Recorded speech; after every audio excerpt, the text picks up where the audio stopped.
absentee voting in the Philippine Embassy. Yes. Mga kababayan, Madayaw, maayong adlaw sa inyong tanan. Magandang araw sa inyong lahat. Unahin ko po muna ang aking mga pagpapasalamat dahil baka sa sobrang excitement natin, nakalimutan ko po ang mga pagpapasalamat.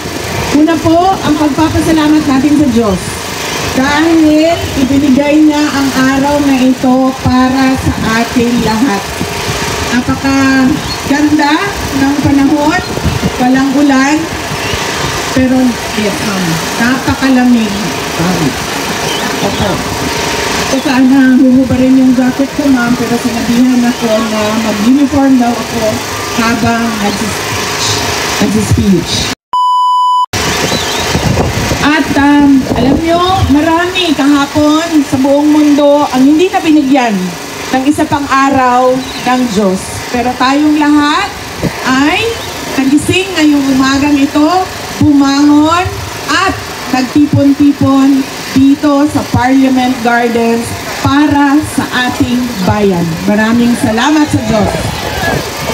Pangalawang pagpapasalamat ko ay ang pagpapasalamat ko sa mga organizers at volunteers ng ating programa ngayong hapon na ito. Nagpapasalamat po ako sa kanila dahil tinulungan nila kami na kumuha ng permit, makipag-coordinate sa Australian government at mabuo yung mga gamit na kailangan natin ngayong hapon na ito para sa ating pagtitibo. Pangatlong pagpapasalamat ko po ay para sa Australian Police dahil tinulungan nila tayo na maging maayos at maging mapayapa ang ating pagtitipon ngayong hapon na ito. Palakpakan natin sila. Salamat sa inyo. Ang pang-apat po ng pagpapasalamat ko ay sa aking mga kasamahan sa Office of the Vice President dahil sa kanila ang pagod, walang tulog, pawis at hirap para makipag-usap sa ating local Filipino community dito sa Australia para sa ating programa ngayong hapon na ito. At ang panglima po ay ang pagpapasalamat ko sa aking mga fellow speakers. Narinig ninyo sila kanina at nandito din ang ating vlogger na si Maharlika mula sa United States at yung mga iba pang kasama namin kanina para magbigay ng mensahe sa inyong lahat. Ang susunod na pagpapasalamat ko ay sa inyong lahat. Mga kababayan, una po, pagpapasalamat sa patuloy ninyo na pagdarasal para sa kalayaan ni Pangulong Rodrigo Duterte. Maraming salamat po sa inyong dasal araw-araw. Hindi lang dito sa Australia, sa buong mundo at lalong-lalo na sa Pilipinas. Napakarami po ng nagdadasal na siya ay maibalik na sa Davao City at sa Pilipinas. Ang pangalawang pagpapasalamat ko po ay mula po sa akin. Papasalamat ako sa suporta ninyo, sa tulong ninyo, sa kampanya ninyo, sa boto ninyo para sa akin noong halalan noong 2022 at sa patuloy ninyo na pagtitiwala sa akin kahit na marami ang sorry ma'am, I'm sorry. Tapusin ko muna yung pagpapasalamat ko, mama. Sagutin kita.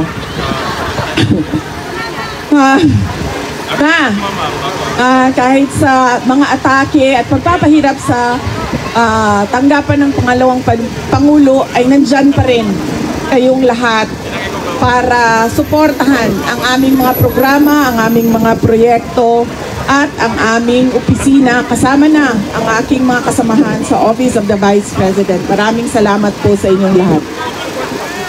Ang susunod na pagpapasalamat po ay Mula po sa pamilya namin, napakalaki ng utang na loob namin sa inyong lahat, mga kababayan namin, sa pagkakataon na ibinigay ninyo sa amin na makapaglingkod sa ating bayan. Hindi lahat ay binibigyan ng pagkakataon na tulad ng ibinigay ninyo kay dating Pangulong Rodrigo Duterte o sa akin man. At yun ay utang namin sa inyong lahat. Maraming salamat po, mga kababayan. Ma'am.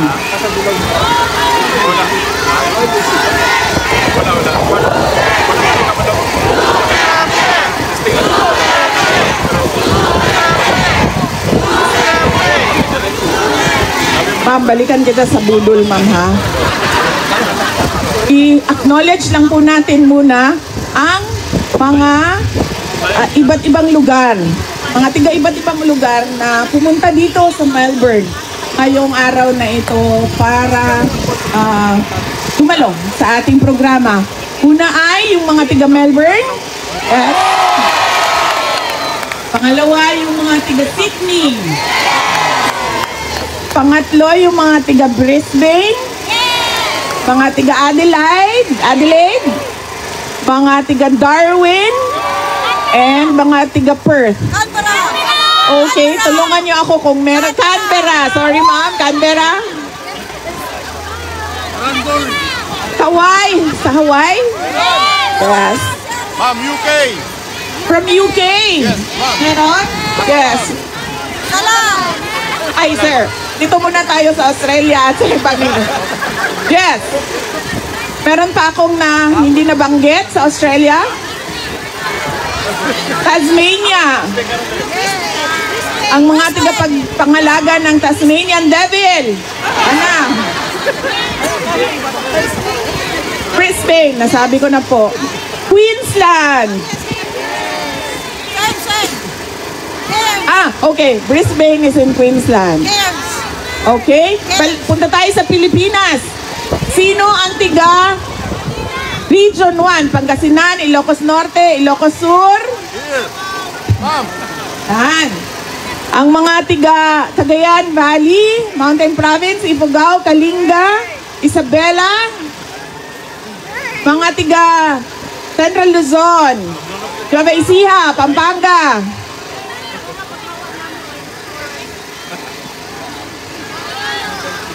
Ang mga tiga Southern Luzon. Ano ba Southern Luzon? Ay, sorry, ang mga tiga NCR, National Capital Region. Manila, Pasig, Quezon City. Yan, nasa gitna. Ang mga tiga Southern Luzon, Calabarzon, Cavite, Laguna, Batangas, Rizal, Quezon, Bicol. Yan. Well represented tayo, no? Andyan lahat. Andyan lahat ng languages, ang dialect. Western Visayas, Panay Island, Negros Island, Siquijor. Walang representative ang Siquijor. Kailangan natin sila. Alam niyo na kung bakit?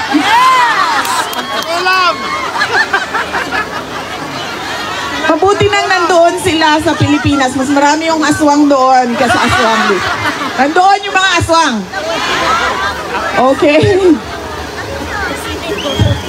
Cebu. Bohol.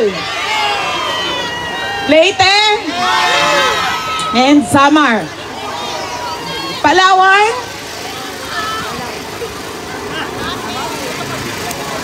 Romblon. May na-meet at akong Romblon. At Mindoro. Meet ako. Oo, papunta na tayo sa Mindanao. Unahin natin yung islands. Basilan, Sulu, Tawi-Tawi. Yan. Zamboanga City, Zamboanga del Norte, Zamboanga del Sur, Zamboanga Sibuga. Lahat ng Zamboanga. Farm. Cotabato, Maguindanao del Norte, Maguindanao del Sur, Lanao. Misamis, Oriental, Occidental, Cagayan de Oro.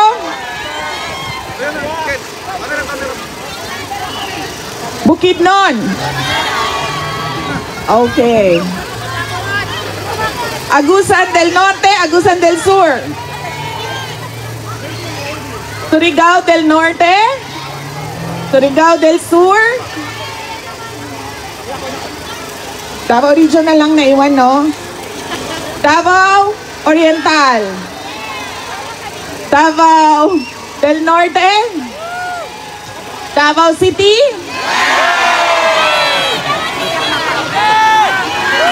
Kaya pala bias kayo eh, kasi taga Davao City pala kayo. I love Davao. Davao del Sur. Davao Occidental. Tama ba? Meron ka akong hindi nabanggit? Davao del Sur, ma'am. Digos.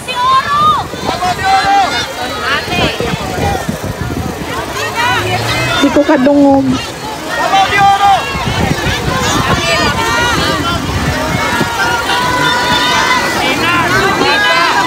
Tacloban.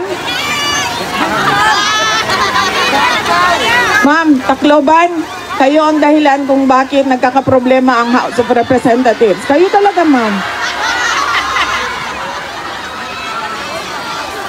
Dahil sa inyo,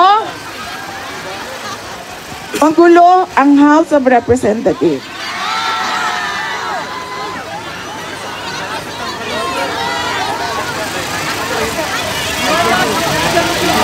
Bakit daw ba ako nandito? Yon ang tanong nila lagi. Unang-una, wala po ako dito for the interim release. Pero nandito po ako dahil sa International Criminal Court at sa kaso ni dating Pangulong Rodrigo Duterte.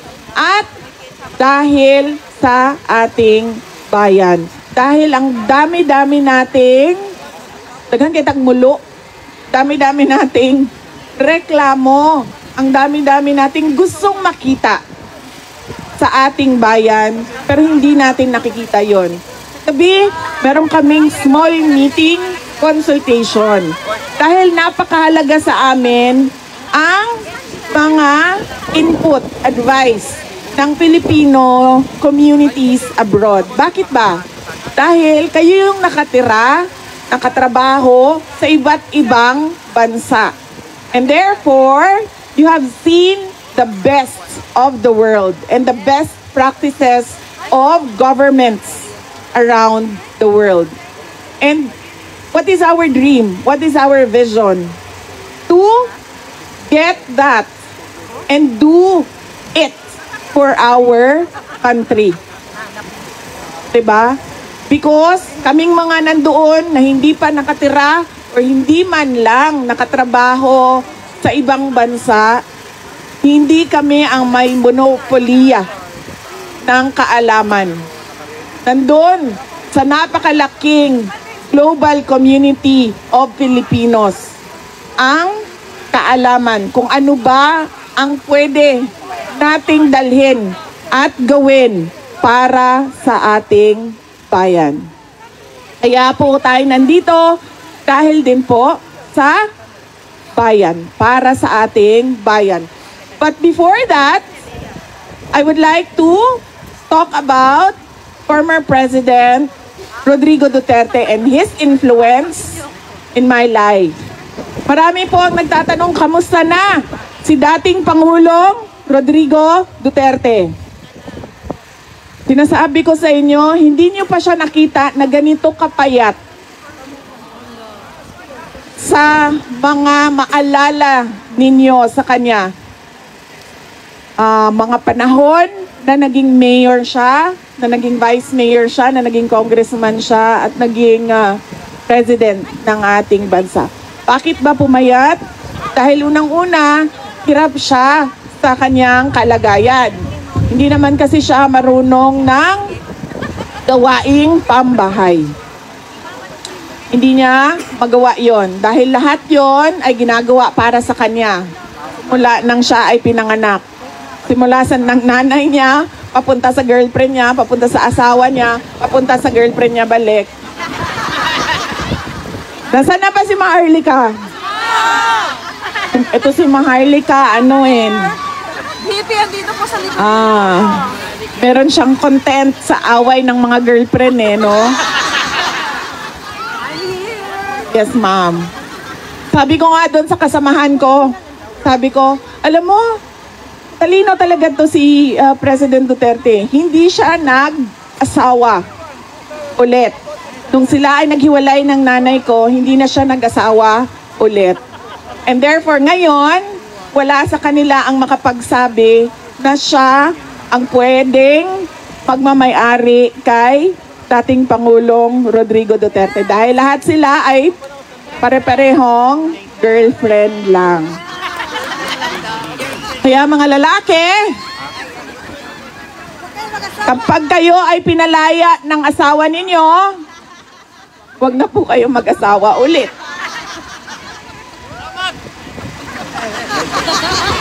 Diba? Asan ako? Oh, kamusta na siya? Ayun. Hirapan siya. Pangalawa, yung malamig. Kasi kahit daw may heater sa loob, pumapasok pa rin yung lamig doon sa kanyang kwarto. At pangatlo, yung pagkaluto ba ng pagkain ay hindi yung traditional na Pilipino na luto. Naiintindihan namin na sinusubukan talaga doong detention unit na bigyan siya ng pagkain na magugustuhan niya dahil it's culturally appropriate. Pero syempre, sabi nga nung mga Pilipino na tiga-Hague, ang mga Dutch daw hindi marunong magluto ng kanin. Oo. Hindi daw sila. Pero nagpapasalamat kami kasi ilang araw lang na dumating si Pangulong Duterte sa Hague ay gumawa sila ng paraan na mabigyan siya ng kanin or rice sa kanyang meals. Kaya nagpapasalamat kami doon. And syempre, yung lungkot niya na wala siya. Yes, ma'am, isa din yon yung lungkot niya sa walang girlfriend. Pero may I just say, ma'am, no? Kasi magaganda yung mga lawyers niya. Yung isa is a Singaporean Spanish. So Singaporean Spanish siya. Yung isa is Dutch. No? So, at araw-araw yon bumibisita sa kanya. Sa detention. So every morning meron siyang lawyers conference at masaya ako dahil yun na nga ang problema ko, sir. Baka ligawan ba? Matinik pa naman yon si PRD. So, baka pero sinabihan na namin sila. Winarningan ko. Ma'am, sabi ko, wag talaga kayo magpadala sa pambobola niyan, ha? May I just say na ang Pilipino na lalaki, mambobola talaga yan sila. Kaya,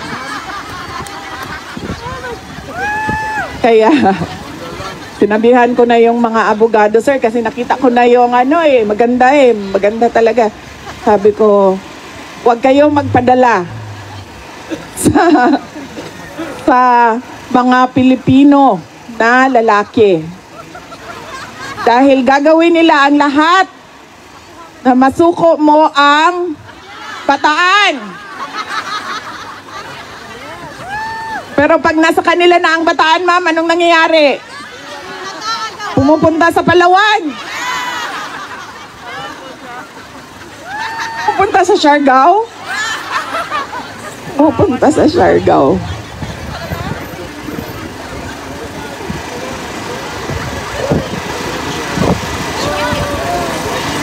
Yes. Yes. That is what we are working on, and that is what we are pushing for with our senators that are allied with the political party of President Duterte. Discuss ways where we can improve on the election.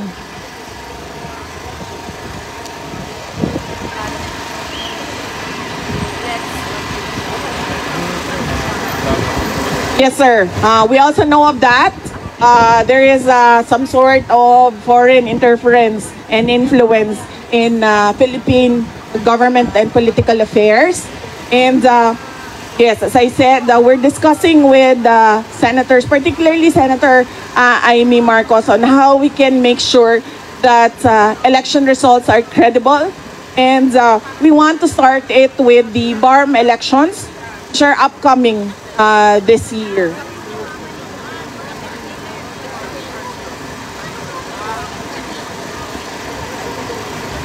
Daw, ma'am? Ito daw, ma'am. Di ko kadungog, ma'am. Yes, the election. BARM.